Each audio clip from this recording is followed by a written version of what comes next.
최명지 씨 본인 맞습니까? 네, 제 여권에 무슨 문제라도. 최명지 씨는 공항에 등록된 출국 금지 대상입니다. 은총이를 데리고 외국으로 출국하려던 최명지는 비행기는 타보지도 못한 채 끌려가게 되는데요. 오늘은 신여진 회장이 깨어나 최명지의 악행을 고발하게 된다는 이야기를 해보겠습니다. 구독과 좋아요를 눌러주시면 제가 영상을 만드는데 큰 힘이 됩니다. 신여진 회장의 손가락이 꿈틀하고 움직였습니다. 지금 분명히 움직이는 걸 봤는데? 윤성호마저 잡혀가고 장비서 혼자 고군분투하는 상황에서 공교롭게도 신여진의 곁을 지키고 있는 건 불과 얼마 전까지만 해도 진흙탕 싸움을 하던 구하나였습니다. 회장님 정신이 드시는 거예요? 분명 이전에는 신여진이 망하기만을 바래왔지만 지금 이 순간 구하나는 그 누구보다 신여진 회장이 눈을 뜨기를 바랬습니다. 그도 그럴 것이 황진구의 집에 꽁꽁 숨겨 잘 데리고 있던 은총이를 최명지에게 빼앗겨버렸던 건데요. 최명지는 경찰을 대동하고 황진구의 집에 쳐들어왔습니다. 은총아, 할머니랑 가야지. 네 집은 여기가 아니잖니. 싫어요. 우리 진짜 할머니는 지금 병원에 있어요. 은총이, 너 계속 그렇게 말 안 들으면 너 때문에 하나이모 감옥 가야 해. 네 할아버지도 지금 콩밥 먹고 있는 거 알고 있니? 하나이모도 교도소에 가면 다 은총이 책임인데 그렇게 해줄까? 안 돼요. 제가 따라갈게요.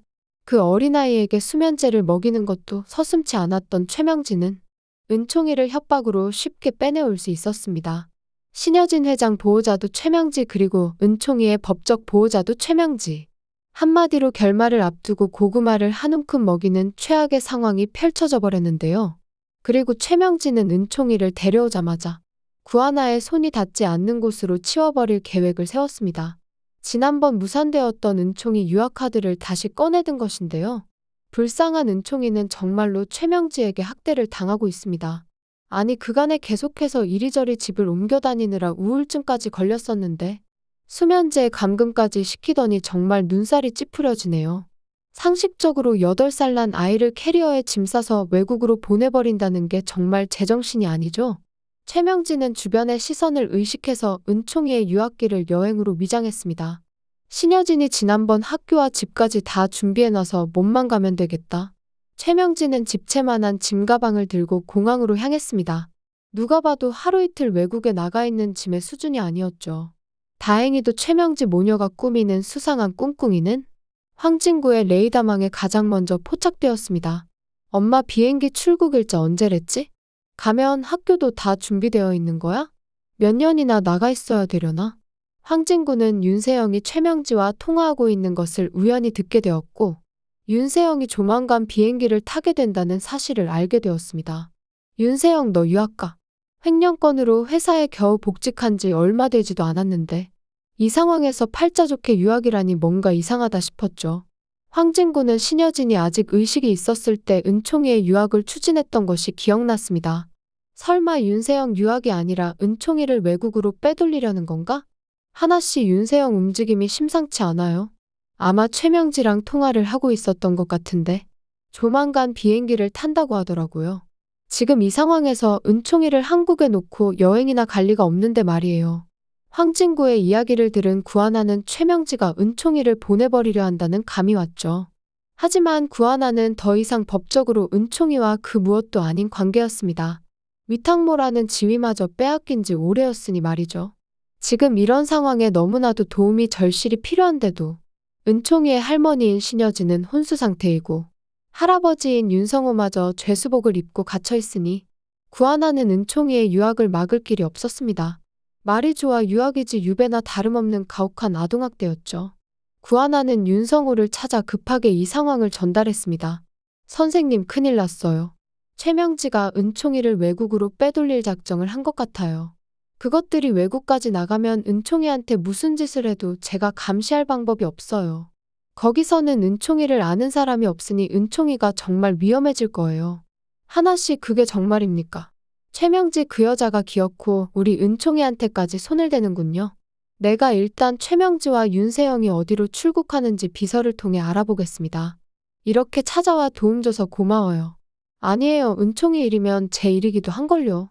비록 원수의 핏줄이라 복수에 이용하기도 했었지만 그래도 은총이 제 아들이나 다름없는 아이입니다. 구하나가 돌아간 뒤 윤성호는 급하게 비서와 변호사를 호출했습니다. 선생님 조사해봤더니 최명지 출국이 일주일도 안 남았습니다. 아동학대 기관에도 연락을 넣어봤는데 거기에 유학이 아니라 은총이가 우울해해서 가는 여행길이라고 둘러댄 모양입니다. 어떻게 해서든 출국을 막아야 해. 최명지를 일주일 안에 뺑소니범으로 집어넣을 수 있을까? 일단 우리에게 뺑소니 운전자 증거가 있으니 조영사를 백방으로 잡아보고 이 증거라도 경찰에 넘겨야겠어. 윤성호는 구치소에서도 백방으로 은총이를 위해 애쓰고 있었습니다. 그리고 이런 소식은 구지석의 마음을 무겁게 했죠. 구지석은 윤성호의 참고인 조사차 경찰에 방문하라는 연락에도 응답하지 않을 정도로 윤성호에 대해 배신감을 크게 가진 상태였는데요. 정말 양아버지라 생각하며 크게 의지했던 터라 더욱 실망감이 컸던 거죠. 하지만 구지석은 더는 윤성호를 모른 척 할 수가 없었습니다.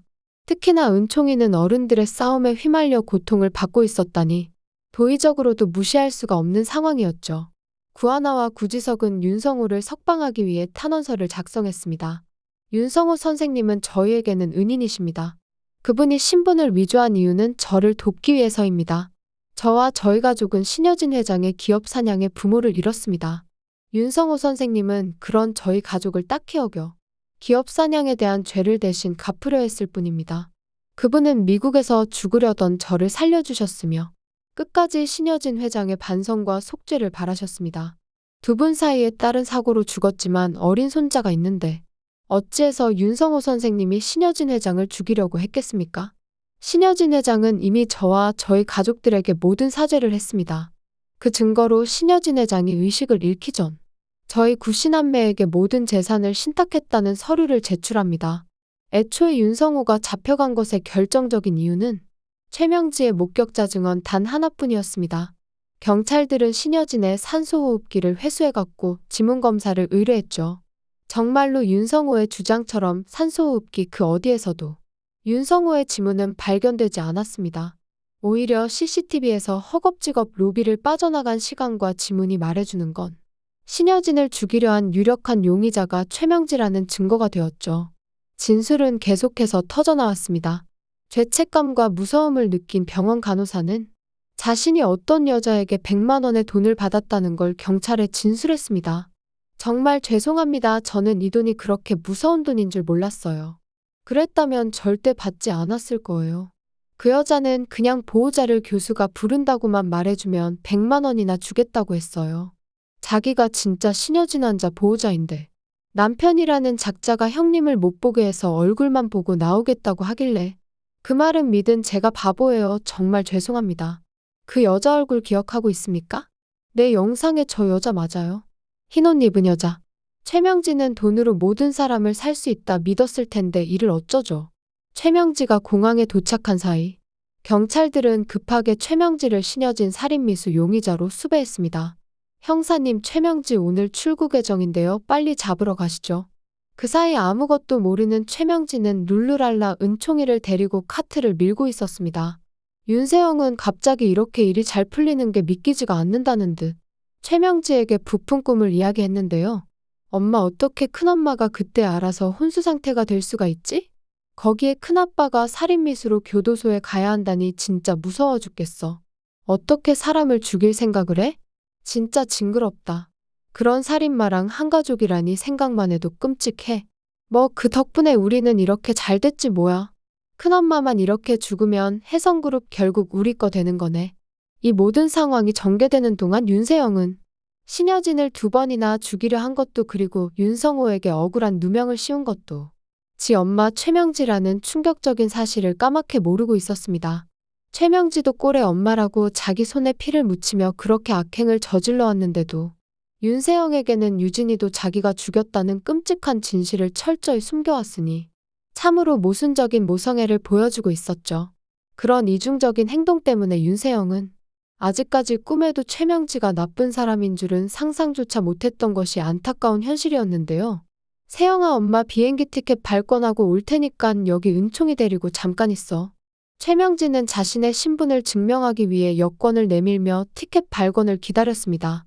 그런데 공항 직원들의 표정과 분위기가 심상치가 않았고 뭔가 불길한 기운이 감돌았죠. 최명지 씨 본인 맞으십니까? 네, 제 여권에 무슨 문제라도. 최명지 씨는 공항에 등록된 출국 금지 대상입니다. 그게 무슨 소리예요? 출국이 안 된다니? 다시 한번 확인해 보세요. 최명지는 당황한 기색이 역력했고, 이런 상황이 믿기지 않는다는 듯 목소리를 높이며 항의했습니다. 전산이 고장나거나 다른 사람으로 착각한 거 아니에요? 직원들은 최명지를 발견했다며 무전을 보냈고, 순식간에 경찰들이 달려와 현장을 장악했습니다. 최명지 씨 당신을 신여진 씨 살인미수 혐의 및 거짓된 진술 혐의로 체포하겠습니다. 신여진 씨 산소호흡기 당신이 떼놓고 윤성호 씨 지시다 뒤집어 씌우는 목격자 진술하셨죠? 경찰들이 최명지의 손목에 차가운 새 수갑을 채우자 윤세영이 충격과 놀라움으로 급히 다가갔습니다. 엄마 왜 그래? 저기요, 지금 사람 착각하신 거 아니에요? 윤세영의 목소리에는 공포와 당혹감이 가득했고 어머니에 대한 무조건적인 신뢰가 느껴졌습니다. 저희 엄마가 살인이라뇨? 이게 무슨 말도 안 되는 소리예요? 윤세영 씨도 조만간 서로 가서 참고인 조사받으셔야 할 겁니다. 이 모든 혼란스러운 상황 속에서 최명지가 경찰들에게 잡혀가고 있을 때 놀란 표정의 은총이를 향해 구하나가 빠르게 달려왔습니다. 이모, 저 무서웠어요. 은총이의 작은 목소리에는 두려움이 가득했고 그 순간 구하나의 얼굴에는 따뜻한 위로의 표정이 스쳤습니다. 은총아, 이제 괜찮아. 우리 은총이 혼자서 외국으로 보내는 일 없을 거야. 이모가 지켜줄게. 이 모든 상황을 지켜보던 윤세영은 지금 눈앞에서 일어난 일이 도대체 무슨 일인지 전혀 이해가 가지 않았고 혼란스러운 감정이 밀려왔습니다. 구하나, 이거 다 네가 꾸민 짓이지. 우리 엄마한테 대체 무슨 짓을 한 거야? 우리 엄마가 왜 경찰들한테 끌려가냐고. 윤세영, 너 귓구멍 막혔어? 다시 말해줘. 구하나의 냉정한 목소리가 공항 로비의 메아리처럼 울렸고 그 순간 주변의 모든 소음이 멈춘 것 같았습니다. 신여진 회장, 네 엄마 최명지가 살인미수 유력한 용의자잖아. 그게 끝인 줄 알아? 유진이 뺑소니로 죽인 것도 네 엄마 짓이야. 경찰에서 조사하면 이제 하나씩 밝혀지겠지. 우리 엄마가 살인마라고. 유진이도 큰엄마도 다 우리 엄마가 그런 거라고.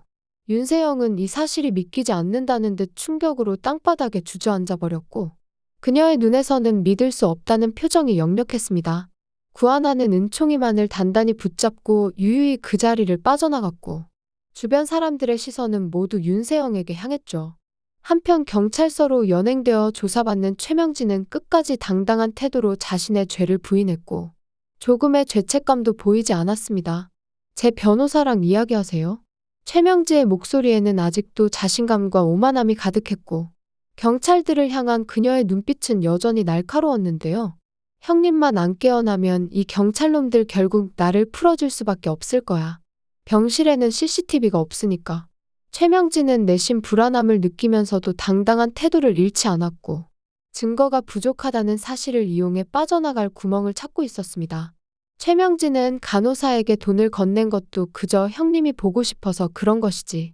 어떻게 그게 자신이 신여진을 죽이려 했다는 증거가 되냐며 오리발을 내밀었고 끝까지 자신의 악행을 부정했는데요. 그런 최명지의 뻔뻔한 태도와 거짓말로 가득 찬 변명을 지켜보는 사람들은 아주 우라통이 터져 죽을 지경이었고 정의가 실현되기를 간절히 바라고 있었죠. 신여진 회장님, 제발 일어나서 말 좀 해보세요. 최명지, 저 뻔뻔한 게 회장님이 죽어도 못 깨어난다고 저렇게 거짓말을 하고 있어요. 모든 사람의 절실한 소망이 닿았는지 그간 꿈쩍없던 신여진의 손가락이 드디어 미세하게 움직이는 희망의 빛이 찾아왔습니다. 분명히 움직였어. 그 작은 움직임에 모두의 시선이 신여진의 손에 고정되었습니다. 구하나는 가슴을 졸이며 신여진이 온전히 깨어나기를 간절히 기다렸고 그녀의 눈빛에는 복잡한 감정이 교차하고 있었습니다. 마침내 긴 어둠의 터널을 빠져나온 듯 신여진은 천천히 눈을 떴고 흐릿한 시야가 점차 선명해지면서 가장 먼저 눈을 마주친 사람이 구하나라는 뜻밖의 사실에 놀라고 말았죠. 이게 어떻게 된 거야? 하나, 네가 왜 여기에? 나는 분명히 최명지랑 싸우고 있었는데. 신여진의 목소리는 허약했지만 그 안에는 혼란과 의문이 가득했고 자신이 마지막으로 기억하는 장면과 현재 상황 사이의 간극을 이해하지 못하고 있었습니다. 구하나는 차분한 목소리로 침착하게 그동안 병실에서 일어났던 모든 일과 최명지의 악행, 그리고 자신이 어떻게 그녀의 계략을 발견했는지 하나하나 상세히 들려주었습니다. 윤성호는 몇 번이고 깊은 감사의 눈빛으로 구하나를 바라보며 칭찬을 아끼지 않았고 구하나의 용기 있는 행동에 감사를 표했습니다. 구하나가 신여진이 의식 없이 쓰러져 있는 동안 최명지가 몰래 떼어놓은 산소호흡기를 발견해 신여진을 살렸을 뿐만 아니라 은총이의 강제 유학을 막고 억울하게 누명을 쓴 자신을 구해주기도 하였다는 사실이 윤성호에게는 너무나도 감사한 일이었던 것이죠. 신여진 회장은 구하나의 정의로운 마음씨와 따뜻한 행동에 마음 깊은 곳에서 우러나오는 감동을 느꼈고 결국 참지 못하고 눈물을 흘릴 수밖에 없었습니다. 지금까지 자신은 그렇게 구하나를 오해하고 괴롭히기만 해왔는데 어떻게 이처럼 선한 마음으로 자신에게 도움의 손길을 내밀 수 있는지 깊은 반성과 함께 감사함이 밀려왔는데요. 이제는 단순히 은총이를 위해서 무릎을 꿇는 것이 아니라 진정으로 구하나라는 사람 자체의 선량함과 용기에 많은 감정이 들었고 그동안의 오해와 미움이 순식간에 씻겨 내려가는 듯했죠. 하지만 신여진 회장은 감동의 눈물만 흘리고 있을 수만은 없었고 그녀의 눈빛이 서서히 분노로 변해갔습니다. 최명지 내 인연 나를 2번이나 죽이려 하고 내 가족들을 괴롭혀? 신여진의 목소리에는 분노와 결연한 의지가 담겨 있었고 병상에서 일어나려는 그녀의 모습에서 강인한 의지가 느껴졌습니다. 신여진은 당장 경찰서에 찾아가 모든 진실을 증언하겠다고 했지만 주변에 있던 모두가 그녀의 건강을 염려하며 조금 더 안정을 찾은 후에 행동해야 한다고 신여진을 말렸습니다. 어차피 최명지가 지은 죄는 겨우 살인미수에 그치지 않는다는 사실을 모두가 알고 있었고 더 큰 정의를 실현할 시간이 곧 다가올 것이었죠. 이제 정말로 그동안 숨어있던 사채업자와 뺑소니범 그리고 조영사를 잡아 모든 진실을 밝힐 시간이 되었고 정의의 여신은 늦게나마 그들의 편에 서 있었습니다. 그간 혼자서 묵묵히 고군분투하며 진실을 찾기 위해 노력해온 장비서가 드디어 모두를 기쁘게 할 중요한 소식을 전해왔고 그의 얼굴에는 승리의 미소가 번졌습니다. 회장님 깨어나셨군요. 구하나 씨도 같이 들으시죠.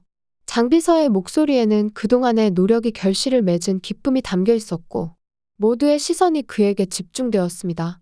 윤유진 양을 죽인 뺑소니범이 구하나 씨 양부모님의 차 브레이크를 고장낸 사람과 같은 인간이었습니다.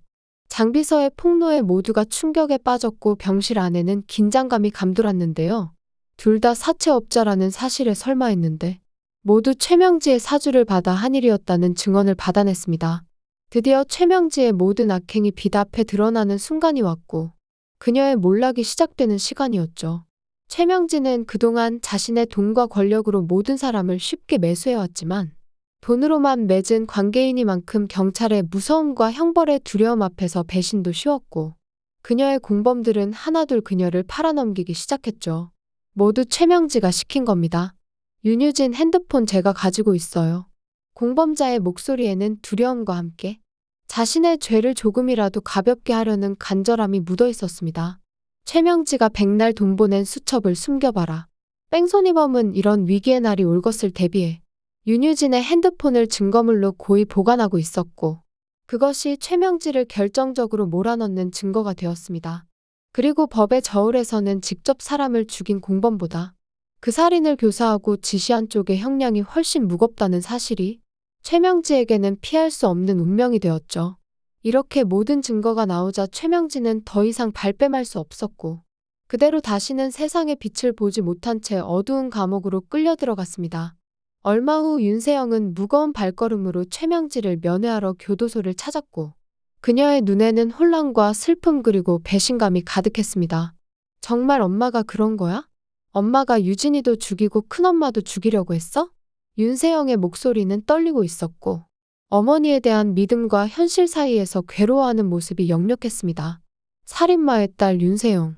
그게 윤세영의 천벌이자 평생 남을 주온 글씨가 되겠네요. 신데렐라 게임 신여진 회장이 하루빨리 눈을 번쩍 뜨기를 바라면서 리뷰 마치겠습니다. 구독과 좋아요를 눌러주시면 제가 영상을 만드는데 큰 힘이 됩니다. 시청해주셔서 감사합니다.